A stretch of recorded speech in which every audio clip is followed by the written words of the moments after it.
Hey everybody, welcome back to MACkiteboarding. I'm Tucker, and today I have an extra special review for you here today. It is the Starboard Ace Air. It's an inflatable downwind in wingboard, and there's some cool things going on with this board, pretty special, that make it stand out from some of the other downwind boards and wingboards that are inflatable on the market. So we're going to talk to you about that here today. But first, we've got to inflate it. So this is how it is packed down, nice and flat, fits in its nice bag here. I'll show you in a little bit. Comes included with straps, comes included with your leash, which is handy dandy. It also comes included with a pump, but I'm going to do it lazy man style here with the ride engine air box. All right, so here it is, the Starboard Ace Inflatable. This is the 6'10" by 21" 100-liter model. So for me at 200 pounds, this is definitely more in light wind wing territory, or wing territory, more so than it is paddleboarding, downwind paddleboarding. And I think, you know, that's a good thing for this particular board. Number one, I'm not the world's best paddleboarder, so I'm not necessarily the one qualified to be testing downwind inflatables in that realm, because I probably can't even get them on foil unless there's a good wave there. But for winging, this has some really unique benefits to it, and I think for those traveling wingers out there, for those people looking for kind of a one board quiver, desert island kind of a board, take it anywhere and be happy. This board has some really cool things going on. You know, maybe if you live in an apartment, you just don't have that much storage, you have a small car, you're traveling a lot, you're just worried about, you know, durability or rough on stuff. This board's going to tick a lot of boxes for you in those ways. So first, let's just talk over some of the things going on with this, some of this design features on this board, because there's some unique stuff going on. And then we'll get to my review of it after riding it now for, I don't know, almost 20 hours worth of sessions. So pretty amped on that. First of all, this is a downwind shape, or we'll call it a light wind shape for winging. It's longer, it's narrower, and that's a really good thing for an inflatable. Number one, because inflatables are slower, just inherently. They don't have the complexity in the design that hard boards do. They're dimpled, so there's a little bit more drag. The edges are round, so there's just more to suction to the water, to grab the water, more wetted surface area, we'll call it, in that. So having it being a little longer, a little narrower, increases the efficiency so that you can regain some of that board speed on the water, you regain some of that efficiency, so you can take off in less wind, so you can take off with smaller foils, smaller wings, etc., and overcome some of the drawback of an inflatable. So that's a big reason why a lot of wingers are going to choose this board for travel, is that inflatable boards can be kind of slow, kind of doggy. So in any kind of performance or underpowered situation, they can leave you wanting something better. Whereas this board is going to have comparable performance to your typical wing board in terms of building speed on the water and lifting off. So that's good. It's all positive things there. Some of the special things that are going on with this board outside of the dimensions and the shape, obviously you notice there's a little bit more rocker in the nose, a little bit more rocker in the tail. And for winging specifically, that's helpful because it helps the board rock off the water. If you have something giving you power, something creating some lift and some speed for you, getting that sticky, long board off the water can be a challenge. So having this kind of bowled out shape, this rockered shape, helps it rock onto foil and get out of the water without that suction that some really flat inflatable boards can have. Next, you'll notice we've got these big EPS, or not EPS, excuse me, what am I trying to say? Anyway, these foam rails here in the middle. And that's going to do a couple things. Number one, when you're getting up on the board, it's a really nice spot to hang on to the board. Number two, when you're up on your knees, that gives you a nice spot to put your legs where you're not slipping off. As you can tell, the natural shape of inflatables do have a little bit of a dome towards the rail, so that can make it slippery, easy to slip off when you're hanging onto it or when you're kneeling. So having these wells helps with that. Additionally, when you step up and you're standing, that does give you a flatter surface here in the middle, and it gives you kind of a bumper when your feet are getting towards the edge. If you're riding bigger foils, you might have your feet offset a bit more, and it gives you sort of a tactile reference and some leverage over that rail in a turn. Additionally, if you're using this for downwind paddleboarding, you're probably going to want a bigger size if you're big like me, but that gives you a nice spot to put your feet when you're paddling facing forwards. So this isn't really a downwind style board that you're going to flat water start unless you're just an absolute superstar. But if you're out there riding in good downwinding conditions, the bigger size of this could definitely be, you know, something you would choose for that. If you can't bring a hardboard, and having that forward facing paddling setup, especially if you're a normal paddler and not only into foiling, gives you that more natural ergonomic paddle stroke on both sides when you're cruising out to the wind line. And then obviously when you start foiling, you're going to want to put your feet into a surf stance there, but that does give you a nice balance in reference there from the middle. So those are some of the cool things going on with this board in terms of its shape. Now let's talk about what everybody's probably most stoked about with this board, and that is the carbon riding plate. So you'll see kind of this rectangle here on this board underneath the traction pad. It's only raised up maybe 1/3 of an inch or so, not very much. You can still see it. This is a carbon plate. It's hard carbon plate, and that is what you stand on. That's what the foil mounts to. So riding this board is a lot more like riding a hard board. You can imagine if there was a little tiny tray board here and this really stiff board in the middle, and then the rest of the structure is just inflatable surrounding it to give you the volume and the stability and the planeability you need to get started in lighter winds or when you're downwinding. So it feels much more like a hard board than any other inflatable that I've ridden. And it's because that direct response to that carbon plate that's attached to the foil. It's almost a little bit more in tune with the foil than even hard boards are, because there's not 4 inches of foam between your foot and the top of the foil. There's a 1/2 inch of carbon between where your plate mounts on your foil and where your feet are riding here. So that is pretty cool that you can get that level of responsiveness and performance out of an inflatable board, which is usually a compromise you need to make when you're choosing an inflatable. So you might wonder, how does that work?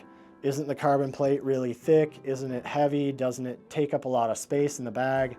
Well, the brilliant minds at Starboard have come up with a drop deck kind of a situation here. So your foil mounts through the board to the deck rather than being mounted out here. So that saves you a lot of space. It makes this board pack down really flat and give you that responsiveness that you're looking for. So one thing to know on this is you have to have a plate foil. You can't use a Tuttle. It is a 90mm spacing, like basically all plate foils out there nowadays. There is a distance on the track here to adjust for different foil mounting positions and different foil mounting patterns. So they'll let you adjust for that, but there's not quite as much adjustability on this board versus a track board, especially a hard board with a long track that some of them have nowadays for downwinding. So it's something where you'll want to make sure that your foil mounts close to your back foot in terms of where the mast position is. If you're riding something like an Armstrong, especially one of their foils with a really high aspect, they're going to mount further forward than what this board allows or what this board would ideally ride as. So I wouldn't necessarily suggest riding those with this board in particular. Most other boards are within a couple of inches of where your back foot likes to stand. So that'll interface nicely with the volume distribution on this board, as well as where the strap mount is. You notice I have the back strap on here, and it's mounted on the furthest outside settings because I like a nice long strap mount. And the foil mast mounts directly under my foot here for the particular foil I was riding. So there's some shift there, front and back, and obviously your strap position can be changed, or you can take the strap off altogether. But really, this is kind of where your feet want to be. This is where your feet are still on the carbon plate, and that's where it rides best. So having a foil that wants to mount roughly in that same position is what you want. All right, so you think, why is there this big gap here? Isn't that creating drag? Yes, it would be. Once again, the brilliant minds at Starboard have come up with a solution. So we have a high density foam filler plug It's not going to want to fit in there very well right now because I'm totally pumped up. But what you do is you set up your mast, get it screwed on there. Before inflation, you'll put this around your mast. This sinks in flat. Then you inflate and it locks it in. So this fills that gap, fills that empty space so that there's not water sloshing around in there, adding weight, adding drag, etc. And just makes it look a little cleaner as well. Got this nice pull out here, which has a Velcro if you do want to attach it to here just as a safeguard, but I haven't. It's never fallen out on me. Pretty low stress there for that. Now, foil mounting. It is a little bit different on this board than your typical track board because your screws don't have a track to fall into to lock into. We're putting the foil here, the screws are going to mount from the opposite side. There's a few ways to do this. It does come with hardware, M6 hardware for starboard foils or other M6 foils that you can use. You can also use M8 on this track, no problem at all. It's a bigger screw, but you can, the slots are big enough this year. It's not a problem. You don't need to drill them out or anything like that. There's a few ways to do it. Number one, the easiest way is to have one that works for all the foils. Buy a Wizard Hat hardware kit that we sell here at the shop. That has a T-nut with a post on it that mounts in from the top into the bottom of the board. It's going to lay flat and flush with the traction pad, and then you just put the hex nut on top of that. That has a countersink for most foils. That'll fit into that. If it's a flat mount, it's got a flat side that you can flip over and mount that to the foil there. And then with a ratchet wrench, it just tightens up really easy. Works for all foils doing that. So that's kind of the easy button. You also can use your stock hardware in most situations. You're gonna mount the screw head on the deck side and the T-nut on the foil side. So you're gonna have to make a decision there how you're going to interface with the foil plate. If you have a flat plate, you can flip the foil nut over. If you have a countersink that fits with the countersink on your T-nut, you can set that into there.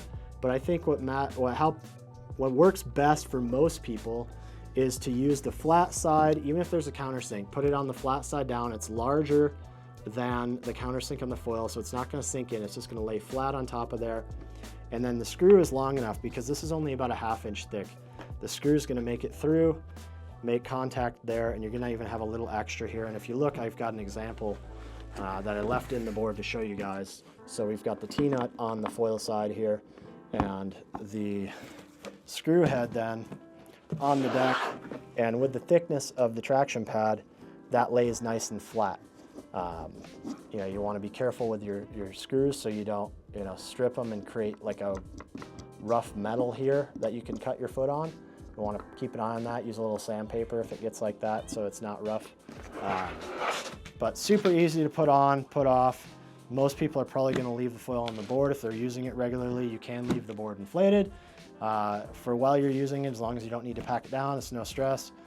Just don't put it in a super hot car inflated because it's going to cause it to expand with all the air in there. So I digress. But that is kind of what's most special about this board, I would say, is that carbon track, carbon plate system that they're using that you're standing on here. That's what gives this board that hardboard feel when you're up and flying, when you're maneuvering around. It's much more responsive, and having the ability to mount straps directly to that also has that direct mounting point is a really nice feature, especially on a bit longer board. If you're looking to rip turns, do jumps, straps are going to be what you need to gain that extra leverage over the foil, since you don't have as much hardboard space as you would on a normal board to leverage the foil. So the straps are included. Comes with 3 Drake straps. I've got just 2 of them set up here. They're a longer strap style, which I like. You can move your feet around a little bit. They're easy to get out of. It does have an M6 connection for the straps here. It's not a self-tapping. It's a machine screw thread. So those can be used on, off, on, off, on, off all the time without any issues. But if you're going to put a different style strap on this, just know that you need to have M6 machine screws of the correct type, or you're just going to ruin your board driving a wood screw through this board. So good to know. Additionally, it comes with a nice coil leash. It is a calf setup, which is what most people are going to want for this kind of board. So that's real handy. It also comes with a nice travel pump. So the feet fold up to make it easy to pack. This is a nice high pressure pump that you can use to pump up this board if you don't have a handy dandy electric pump like I do. It also comes with a typical kite hose end, so you can use your kite hose adapters in this to pump up your kite as well. Just make sure you're paying attention to the pressure you're going to, so you're not overinflating your kites. It's easy to overinflate a kite or a wing using a paddleboard high pressure pump for that. The last thing I'll show you today, and I think this is kind of an understated thing for travel boards, is the bag. So this bag is rather large for the board size, which is a good thing. You're going to be able to fit in extra wings, foils, etc. One bag does it all. One day, just to try it out, I had my board, my pump, 2 wings in here, a foil, some tools, and a wetsuit top. It all fit in here, no problem. I strapped it on my back and used our nice backpack straps here, nice padded straps. It does have a waist belt. It does have a chest clip. So this thing is comfortable, man. It's like a hiking backpack. If you got to schlep it a long distance, it's quite good. It's got some adjustable stuff here, as well as a panel in the back if you want to slide something back here, or put like a little hard plate in here, or a pad in here if you're looking for an extra comfortable kind of hiking experience with this bag. It also has wheels, 3 wheels, so you're not wearing out this middle portion of the bag like you always do in wider travel bags. They put a wheel in the middle to reduce that. It does pull quite nicely. It's got a lot of handles on it, so if they're handling it at the airport, it's going to be easy to move around no matter where they're grabbing it from. Nice cinch strap, some padding. So this is a really nice bag for traveling with this board, especially if you're carrying other gear with you. If you're only carrying the board, it's a bit overkill in terms of size, but I'd rather have it too big than too small. So that's kind of an underappreciated benefit of this board, I would say, is the quality of the bag, the included straps, the nice leash. I mean, that's $400 worth of stuff right there that's included with this board. So just looking at the board on paper, it's something that you might not realize or appreciate in the value of this board. I should mention, retail price USD is $14.99 on these. So it's kind of average price for inflatable wingboards out there right now. There are cheaper models, but they're not going to come with all the included accessories. They're not going to have all the bells and whistles like this board does. They're going to be more of a basic inflatable that's more spongy and less performance oriented. This board, in my experience thus far, has been one of the highest performance inflatable paddle boards I've ridden. Weight-wise, it is a little heavier than some of the other inflatable boards out there, and that has to do with the fact that there are so many bells and whistles on this board. It's built of a higher quality construction than a lot of other ones. It's got the carbon seams, which make this board stiffer. The material it's made out of is extra heavy duty, so it's not going to get damaged, it's not going to get leaks as easily, it's not going to get sun worn or heat worn as quickly. So there's a lot of benefits to paying for the upgrade. I think you'll appreciate it in the long run. And really the biggest one again for me is that carbon plate.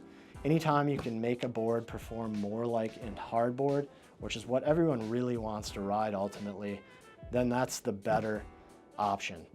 Having a board that's longer, narrower, really increases that ability to get out there and ride in subpar winds or with smaller, higher performance foils that normally in inflatable you'd never be able to get them going unless you were really cranking wind. So this is a really cool do-it-all one board quiver, travel quiver, desert island quiver, whatever you want to call it. And it does have a surprising amount of performance. Now, in terms of comparison to other hardboards or other downwind boards that are hardboards, I would say this board is lighter at the ends. So all this up here is just air and very minimal lightweight material. Same thing back here. Most of the weight is right here on top of the foil, more centered. So while this board is maybe 2 pounds heavier than the lightest inflatable board of similar size, this one is going to pay off in terms of performance still. because you don't feel the weight as much swinging it around. Having that direct connection to the foil is paramount in terms of turning performance and responsiveness. So really that is worth it in my opinion. If you've ridden the Starboard boards in the past that had this, a lot of those had the aluminum plate, so they're a little heavier. The carbon plate is lighter weight and stiffer, so really this is an upgrade even from those, which were already quite excellent. So pretty amped on this board, honestly. After riding it quite a bit, I would say my takeaway from it was it's much more an everyday driver than a light wind board, which is a little different than what I expected. Coming into it, I was thinking, okay, yeah, you know, it's going to be a good light wind board for travel. You know, it's going to be a good light wind board for those people that want an inflatable for one reason or another. But I don't see it being much, you know, of a performance board. It's not going to be a board that you're going to be happy with in good conditions. And I would say, you know, with my experience, I was surprised a little bit at that. Number one, this board does offer a lot of performance. I mean, you look at it on paper and you're like, yeah, it's a little longer. It's an inflatable, you know, it's going to be all right. It'll get you out there on the water, but it's probably not going to be that fun to ride. I'm here to tell you this thing is a blast. I can do airs on this. I can ride waves. I can rip high-speed race speeds on this board. So it's a board that, you know, while it looks a little bigger, while it is a little bigger, it's not going to hold you back in reality all that much, especially if you're not a pro-level rider. You can feel totally happy bringing this board, and whether the wind is 10 or 30, whether it's flat water, waves, you're going to do freestyle, you know, you can kind of do it all on this board up to a fairly advanced level, or at least at an acceptable level. You know, maybe it's not the board you choose out of every board on the market for specific types of riding, especially at a high end. But when you're traveling, a lot of times that's not the case. You're trying to enjoy your travel, get on the water, have fun, and have a board that works for a variety of conditions, that's not going to be expensive to travel with, that's not going to get damaged in travel. Yeah, and this fits the bill for that. Having the lighter weight nose, that stiff plate, really offers a lot of turning performance, a lot of intuition that other inflatable boards do not, where you kind of put in a micro adjustment or a little bit, start to feel a warble in the foil, and you can immediately react rather than having it kind of come through this spongy, you know, softer board. And they're pretty hard nowadays. They're pretty darn stiff. This one goes up to 18 PSI. I mean, this one's only at 15 right now, and I can barely move it. Not even mentioning this carbon plate. So it offers a lot more performance than I initially imagined. On the light wind side of things, I would say I was maybe a little bit, not disappointed, but surprised that there wasn't more light wind ability. And I have to put it, number one, on the fact that it's an inflatable. I mean, this is one of the most efficient inflatables in terms of its size and shape. You know, construction, you've got these release channels that really help drop the water off as it's coming off the water. You know, so there's a lot going on with this board to make it as efficient as possible, but at the end of the day, it's still an inflatable. You still have these dimples, adding some drag and wetted surface area. It's still kind of a roundish shape with round rails. There's just more stickiness to it. It's a slower moving board. So it's not a board you're gonna take out in 5 knots and easily get on foil like you can with a downwind board in a lot of cases. It doesn't have that same efficiency as a hardboard downwind board. So don't expect to ride this in super light winds that you almost can't even ride at all. Ride this board in 10 knots and above with a proper wing and foil, and I think you'll be really happy with it. This board, as compared to a larger, fatter, hard wingboard, I would say is head-to-head just as good in the same volume. So comparing this against a 100-liter chicken nugget board, this board's just as efficient. So if that's what you're riding now, you're looking for something a little sportier to travel with, this is a great choice. Just don't expect to be getting the same performance as a hardboard downwind board, because those boards are so incredibly efficient. They're so refined. They have all the bells and whistles in terms of rocker line and concaves and releases and things like that. that really just make them a little bit more efficient, and little bits mean a lot when you're only riding in 4 to 5 knots of wind. So that was not necessarily a disappointment, as I said, but I was just really hoping, it was going to be the magic bullet for traveling for light wind, downwinding, you know, where it can kind of do everything. And I think that's just too high of expectations to put on any inflatable board at this point where we are with the technology aboard. So that is that. If you're looking to ride in 5 knots, this isn't the board for you. You want a hard wind downwind board, or a hard board downwind board style, not an inflatable. So that was my takeaway from that. In terms of getting up on smaller foils, I will say I was impressed. I rode this on a 750 at one point in just moderately powered conditions, not really jacked or anything like that. The trick to this board, as compared to downwind hardboards, if that's what you're used to, a lot of downwind hardboards, you can kind of just hold the wing, build speed, apparent wind, and kind of kick it up and lift off. This board has a little bit more drag, as I mentioned, because of the inflatable construction, also because it has a little bit more rocker. It's pushing more water. So the key to this board is get it moving a little bit, and then use the rocker to your advantage to kind of pump it off the water even before it leaves the water. You can get it skipping, and because it doesn't have that real flat rocker, it doesn't spear the water when you tap it down.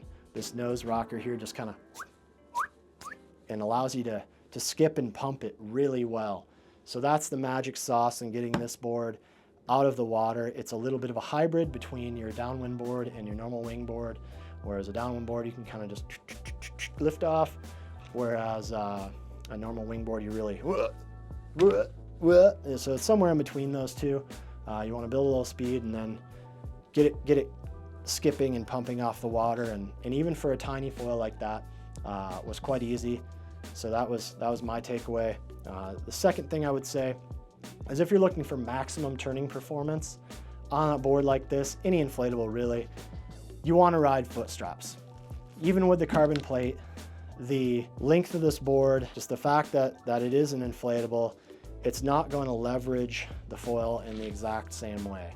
It's pretty close with this carbon plate, but adding straps to it really does help you force the board around and handle this much longer board like a shorter board would. So if you're doing airs, you're doing hard turns, riding hard in waves, the straps are a nice option for a board like this, whereas normally in the waves a lot of times I ride strapless. So that is an improvement. It's something that you should know on this board.